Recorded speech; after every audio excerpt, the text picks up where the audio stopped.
Assalamualaikum warahmatullahi wabarakatuh. Selamat pagi anak-anak. Berjumpa lagi dengan Bu Duro. Terlebih dahulu mari kita membaca doa. A'udzubillahi minasyaitonirrajim. Bismillahirrahmanirrahim. Allahumma sholli wa sallim wa barik ala sayyidina Muhammadin. Rabbi syrah li sadri wa yassir li amri wahlul 'uqdatam min lisani yafqahu qawli. Raditu billahi rabba wa bil islami dina wa bi Muhammadin nabiyya wa rasulah. Amma ba'du. Sebelum kalian mendengarkan penjelasan dari Bu Duro, pastikan kalian sudah suci badan dan berwudu ya, sudah mandi dan sudah ambil air wudu, kemudian sholat duha 2 rakaat, dilanjutkan dengan membaca Al-Qur'an surat-surat pendek. Baik anak-anak, mari kita lanjutkan materi kita dengan mendengarkan penjelasan Bu Duro berikut ini. Assalamualaikum warahmatullahi wabarakatuh. Alhamdulillahirabbil alamin. Allahumma sholli wa sallim wa barik ala Muhammad. Selamat pagi anak-anak. Berjumpa kembali kita dengan materi pendidikan agama Islam dan budi pekerti pelajaran kedua.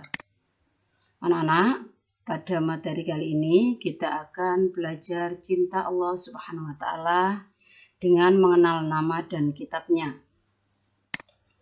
Anak-anak, mengenal Allah Subhanahu wa taala melalui Asmaul Husna. Kali ini materi kita adalah 4 Asmaul Husna. 1 Al-Mumit, Allah yang maha mematikan. 2 Al-Hayyu, Allah yang maha hidup. 3 Al-Qayyum, Allah yang maha mandiri. Dan 4 Al-Ahad, Allah yang maha esa. Anak-anak, mengenal Allah Subhanahu wa taala melalui Asmaul Husna itu adalah karena ketika kita ingin mengenal sesuatu, misalnya mengenai orang, hewan, tumbuhan, dan benda alam lainnya, pastilah yang pertama ditanyakan adalah namanya. Melalui nama itu kita mengenal sesuatu. Demikian juga halnya Tuhan. Siapakah Tuhan? Dalam agama Islam kita menyebutnya Allah Subhanahu wa taala. Anak-anak, yang pertama kita pelajari adalah Asmaul Husna, Allah Al-Mumit, Allah yang maha mematikan. Anak-anak, Allah Subhanahu wa taala yang menentukan waktu kematian bagi seluruh makhluk, dan juga Allah yang berkuasa atas malaikat kematian, yaitu malaikat Israel. Setiap makhluk yang bernyawa pasti mengalami kematian dan tidak bisa menghindari kematian. Apakah kematiannya itu karena sakit, terkena musibah, meninggal tanpa gejala atau apapun. Itu adalah tidak lepas dari Allah Subhanahu wa taala yang berkehendak untuk mematikan seluruh makhluknya. Anak-anak, kematian adalah peristiwa yang terjadi saat roh telah meninggalkan tubuh. Jika Allah Subhanahu wa taala telah menentukan waktu kematian seseorang, maka tidak dapat dimajukan atau dimundurkan walaupun hanya 1 detik saja. Jadi yang namanya ajal tidak bisa kita tunda dan dipercepat.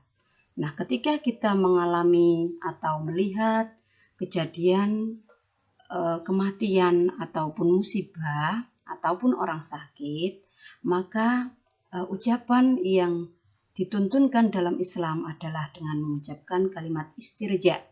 Inna lillahi wa inna ilaihi raji'un. Sesungguhnya kita adalah milik Allah dan kepada Allah lah kita akan kembali. Anak-anak, yang kedua Asmaul Husna yang kita pelajari adalah Allah Al-Hayyu, Allah yang maha hidup. Allah Subhanahu wa taala hidup kekal selama-lamanya tanpa ada batasan waktu. Allah Subhanahu wa taala memberikan kehidupan kepada makhluknya dari mulai penciptaan manusia, diberi ruh dalam rahim ibu dan segala rezeki untuk hidup. Kehidupan adalah kesempatan manusia untuk mencari pahala sebanyak-banyaknya. Untuk bekal di kemudian akhirat kita bertemu Allah Subhanahu wa taala. Nikmat sehat yang diberikan oleh Allah Subhanahu wa taala harus dijaga dengan cara memakan makanan yang halal dan bergizi, tidak mengonsumsi makanan yang haram dan membahayakan bagi tubuh kita. Itu adalah bukti bahwa kita yakin bahwa Allah itu Al-Hayyu.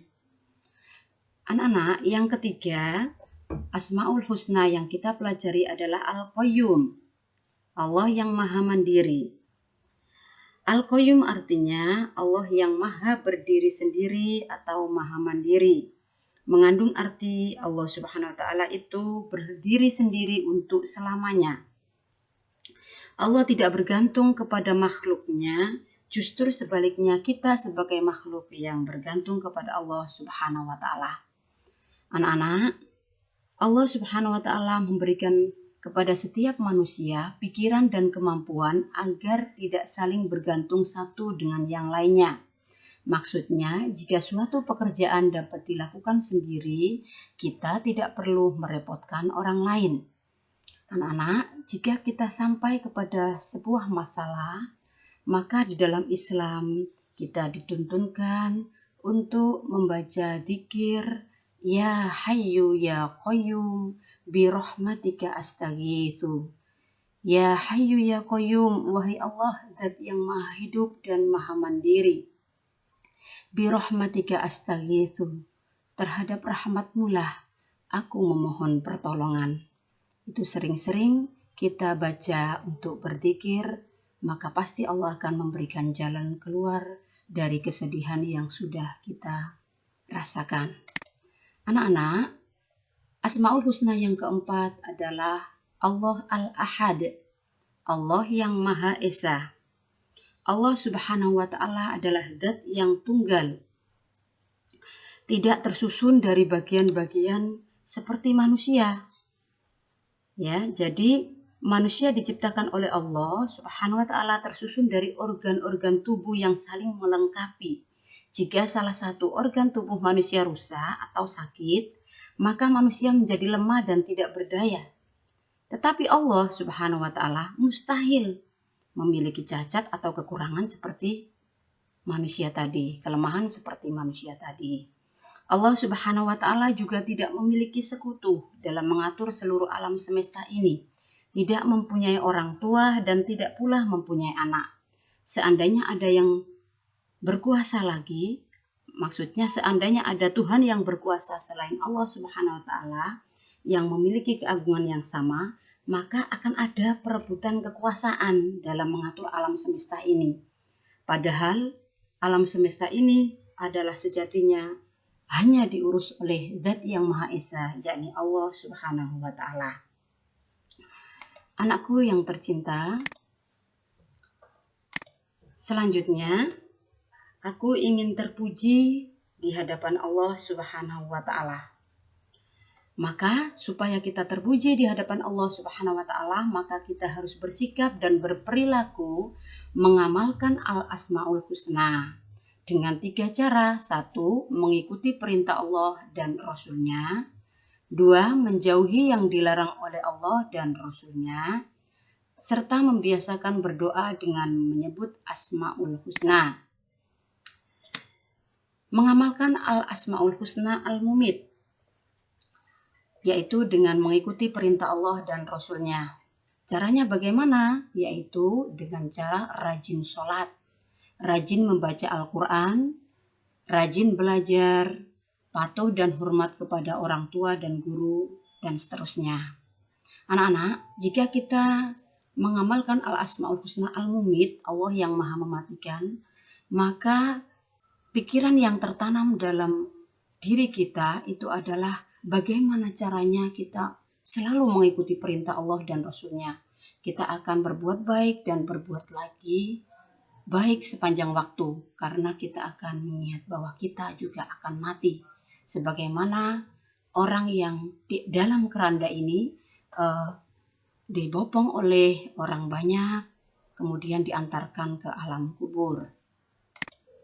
Anak-anak, mengamalkan Al-Asmaul Husna Al-Mumit dengan cara yang kedua, menjauhi yang dilarang oleh Allah dan Rasul-Nya. Contohnya mencuri, berkelahi, menyakiti orang lain, dan seterusnya. Anak-anak, sebenarnya yang dilarang oleh Allah Subhanahu wa Ta'ala dan Rasul-Nya itu banyak sekali. Hanya saja yang sering terjadi di sekitar kita itu adalah 3 ini. Jadi mencuri atau mengambil hak orang lain itu adalah dilarang oleh Allah. Hak apa itu? Apakah itu hak berupa benda atau berupa sesuatu yang sekiranya dimiliki oleh orang lain dan tidak bisa kita paksa untuk menjadi milik kita. Yang kedua adalah berkelahi. Ini biasanya adalah adat binatang. Binatang ketika memperebutkan sesuatu maka dia akan berkelahi. Itu sebagai bukti menunjukkan bahwa dialah yang berhak untuk mendapatkan. Tetapi kita sebagai manusia ada aturan dari Allah Subhanahu wa Ta'ala, yang mana dalam syariat Islam segala sesuatu itu adalah berhak untuk meminta izin dan atau membeli dari orang lain. Jadi kita tidak harus memaksakan kehendak dengan mengambil milik orang lain.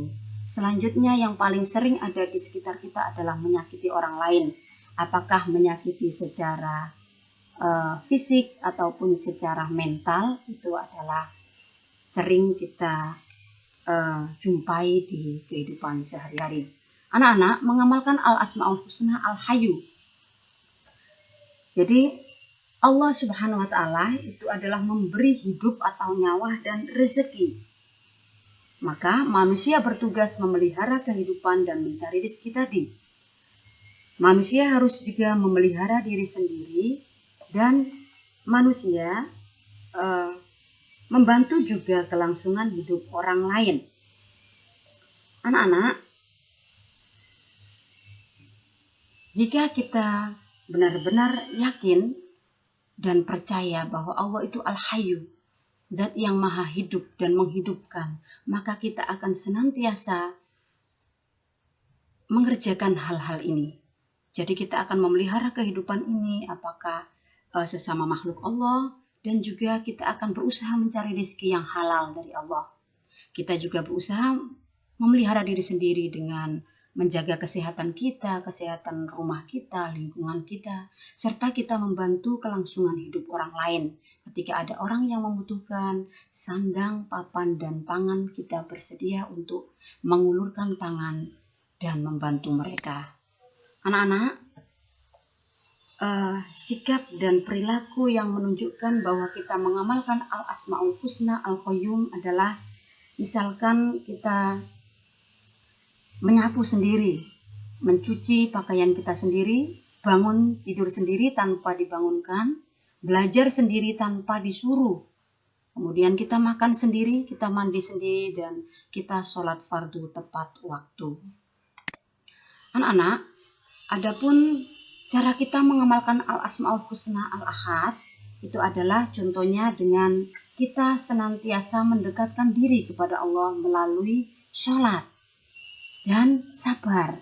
Kenapa di dalam Al-Quran digabungkan antara sholat dan sabar? Karena di dalam sholat itu akan memunculkan nilai-nilai kesabaran. Karena apa? Karena di dalam sholat kita adalah dianjurkan untuk sholat secara khusyuk, tumaknina, dan tenang. Itulah pentingnya sabar. Jadi ketika sholat saja kita mau sabar, otomatis dalam kehidupan sehari-hari kita bisa lebih gampang bersabar. Tetapi jika dalam sholat saja kita tergesa-gesa, terburu-buru, tidak mau tahu apa makna yang kita baca, bacaan-bacaan yang kita baca, maka sangat jauh dari mungkin bahwa kita dalam kehidupan sehari-hari bisa sabar. Terkadang ada teman yang menyinggung sedikit kita sudah marah-marah, kita sudah meluap-luap emosinya. Itu berarti yang harus kita koreksi pertama kali adalah sholat. Jadikanlah sholat dan sabar adalah menjadi penolongmu dalam menghadapi ujian dan cobaan dari Allah Subhanahu wa Ta'ala. Bukti kita mengamalkan Al-Asma'ul Husna Al-Ahad adalah dengan selalu berdoa, memohon, dan bergantung kepada Allah. Apa yang menjadi hak prerogatif Allah, maka kita harus meminta hanya kepada Allah. Kekayaan, minta pada Allah. Kehormatan, minta kepada Allah. Kecerdasan, minta kepada Allah. Ketenangan, kebaikan, dan keberkahan, minta kepada Allah. Adapun jika kita hanya ingin mengambil sesuatu, karena itu adalah menjadi fitrah manusia, maka kita bisa saling membantu dengan sesama manusia. Tetapi apa yang sudah menjadi milik Allah, seperti tadi, kekayaan, kekuasaan, kehormatan, kepandaian, keberkahan, kebaikan, dan seterusnya, itu adalah hanya mutlak Allah yang wajib kita minta pertolongan kepadanya. Anak-anak, di antara dalil bahwa Allah Subhanahu wa Ta'ala adalah Al-Mumit, Zat yang maha, Tuhan yang maha mematikan, salah satunya dalam Quran surat Ali Imran ayat 145. A'udzu billahi minasyaitonir rajim. Bismillahirrahmanirrahim. Wa ma kana li nafsin an tamuta illa bi idnillahi kitaban muajjala. Wa ma yurid thawabad dunya nu'tihi minha. Wa may yurid thawabal akhirati nu'tihi minha wa sanajzi syakirin. Artinya, sesuatu yang bernyawa tidak akan mati melainkan dengan izin Allah, sebagai ketetapan yang telah ditentukan waktunya. Barang siapa yang menghendaki pahala dunia, niscaya kami memberikan kepadanya pahala dunia itu. Dan barang siapa menghendaki pahala akhirat, kami berikan pula kepadanya pahala akhirat itu, dan kami akan memberi balasan kepada orang-orang yang bersyukur. Anak-anak, sebagaimana kita ketahui bersama bahwa Allah sudah menjanjikan dalam Al-Quran juga bahwa barang siapa yang bersyukur kepadaku, maka aku akan menambah nikmatku kepadanya. Dan barang siapa yang kufur, maka niscaya dia akan menjumpai azab Allah, karena azab Allah itu sangat pedih. Anak-anak, dalam Al-Quran kalian bisa mencari dalil lain. Dalil itu apa? Dalil itu penguatan yang ada dalam Al-Quran dan hadis Rasulullah Muhammad SAW. Adapun Budurah mengambil dalil ini adalah dari Quran surat Ali Imran ayat 145. Silahkan kalian bisa mencari dalil yang lain tentang Allah itu Al-Mumit. Yang kedua, dalil bahwa Allah adalah Al-Hayyu dan Al-Qayyum. Biasanya dalam Al-Quran itu Al-Hayyu dan Al-Qayyum itu selaras jadi satu, ya. Ini ada dalam Quran surat Al-Baqarah ayat 255 yang insya Allah anak-anak UPT SD Negeri 55 Gresik banyak yang sudah hafal, yakni ayat kursi. A'udzu billahi minasyaitonir rajim. Bismillahirrahmanirrahim. Allahu la ilaha illa huwal hayyul qayyum la ta'khudhuhu sinatun wa la nawm lahu ma fis samawati wa ma fil ard man dzalladzi yashfa'u indahu illa bi idnihi ya'lamu ma baina aydihim wa ma khalfahum wa la yuhituna bi syai'in min 'ilmihi illa bima syaa' wasi'a kursiyyuhu as-samawati wal ard wala ya'uduhu hifdhuhuma wa huwal 'aliyyul 'azim. Artinya, Allah tidak ada Tuhan yang berhak disembah melainkan hanya Dia, Allah yang maha hidup, kekal, lagi terus-menerus mengurus makhluknya, tidak mengantuk dan tidak tidur. Kepunyaannya apa yang di langit dan di bumi. Tidak ada yang dapat memberi syafaat di sisi Allah tanpa izinnya. Allah mengetahui apa-apa yang di hadapan mereka dan di belakang mereka, dan Ia tidak mengetahui apa-apa dari ilmu Allah melainkan apa yang dikehendakinya, yaitu Allah. Kursi Allah meliputi langit dan bumi, dan Allah tidak merasa berat memelihara keduanya, dan Allah maha tinggi lagi maha besar. Kursi dalam ayat ini oleh sebagian ahli tafsir atau mufassirin diartikan dengan ilmu Allah. Ada juga yang mengartikan dengan kekuasaan Allah. Anak-anak, adapun dalil bahwa Allah Subhanahu wa Ta'ala adalah Al-Ahad ada dalam surat Al-Ikhlas ayat 1. Qul huwallahu ahad. Jadi dalilnya bahwa Allah itu adalah Al-Ahad. A'udzubillahi minasyaitonirrajim. Bismillahirrahmanirrahim. Qul huwallahu ahad. Katakanlah dialah Allah yang Maha Esa. Jika ada orang yang ingin tahu Esa itu adalah apa, maka kita bisa menjawab Esa itu satu, tunggal. Jelaskan Allah sendiri dalam surat Al-Ikhlas lanjutannya ini, ayat kedua sampai keempat. Jadi Allah Esa itu adalah satu-satunya Tuhan, Allah itu yang bergantung segala sesuatu kepada Allah tadi. Jadi Allah itu tempat satu-satunya bergantung. Ya. Kemudian Allah itu lam yalid walam yulad. Allah itu tidak beranak. Jadi Allah Esa itu maksudnya Allah tidak beranak. Walam yulad, dan juga tidak diperanakkan, tidak punya orang tua. Jadi Allah itu satu, ya satu sendirian. Tidak perlu ada anak, tidak perlu ada bapak, tidak perlu ada ibu, tidak perlu ada keluarga. Karena jika Allah itu, na'udzubillah min dzalik, ya, Allah itu terbebas dari sifat-sifat seperti sifat manusia dan makhluk. Jadi kalau Allah nanti memiliki keluarga dan lain-lain, maka ada silsilahnya, dan itu sangat mustahil untuk menjadi sifat Tuhan yang Maha Esa. Allah itu juga walam yakullahu kufuwan ahad, dan tidak ada sesuatu pun yang menyamainya. Tidak ada sekutu bagi Allah satupun.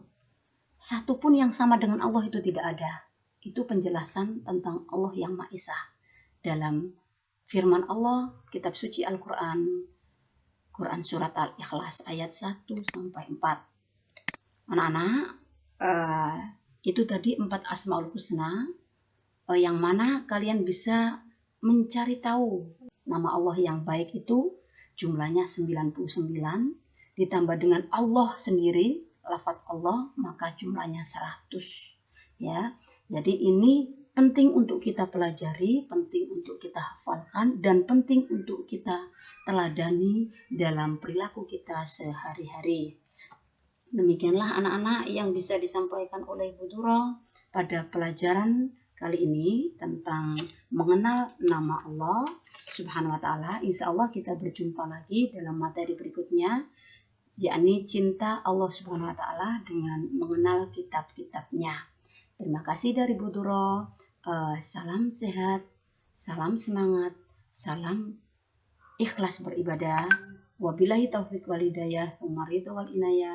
Wassalamualaikum warahmatullahi wabarakatuh.